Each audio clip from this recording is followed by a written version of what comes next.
If you're trying to get more whole grains into your diet, but you're not sure how, today's video is for you. If you're not used to eating whole grains, it's sometimes a bit of a challenge trying to figure out how to work them into your diet.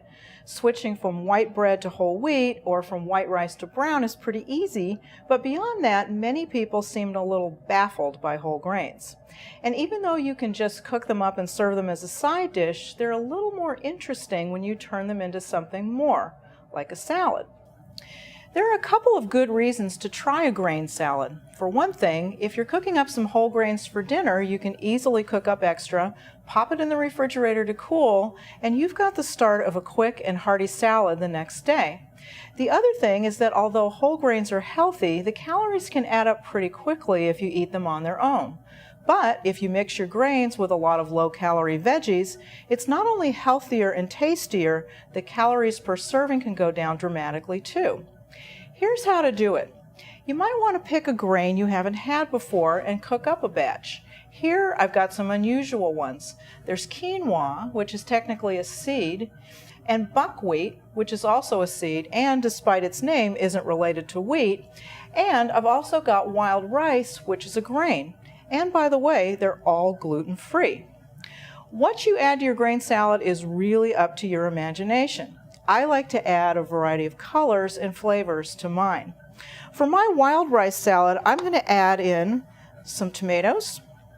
I really like to use tomatoes in grain salads as much as possible because they add so much moisture, and that means that you're not going to really have to use much dressing. I've also got some diced carrots. This is going to be so colorful by the time I'm done. Some parsley,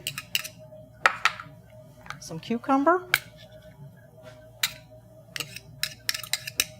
and we're just going to mix all that up together. It's going to look like it's got more veggies than grains, but trust me when we're done. And the other thing that I'm going to stir in here is just a little parsley just to give it some color. And you'll see that when I get this blended up, that we've got this beautiful salad with lots and lots of color.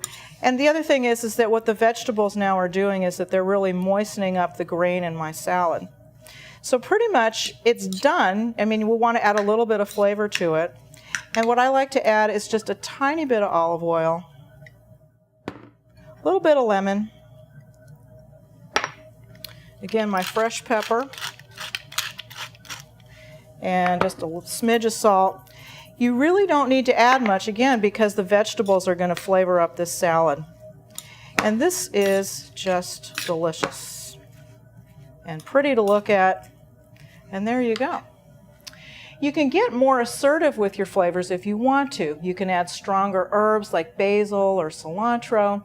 You can change up the dressing with citrus juice or vinegar, or you can add some garlic or mustard. Curried grains are great. Here I've seasoned my quinoa with curry powder, rice vinegar, and salt and pepper, and I added celery, green onions, carrots, and dried cranberries, which give it a beautiful color. Red grapes would be good in this one too, or a handful of raisins. The other nice thing about these grain salads is that since you've already got your whole grain and veggies, all you need to do is to add some protein to make this a quick, easy one-dish meal. Some grilled tofu, chicken, fish, or shrimp would be great on top.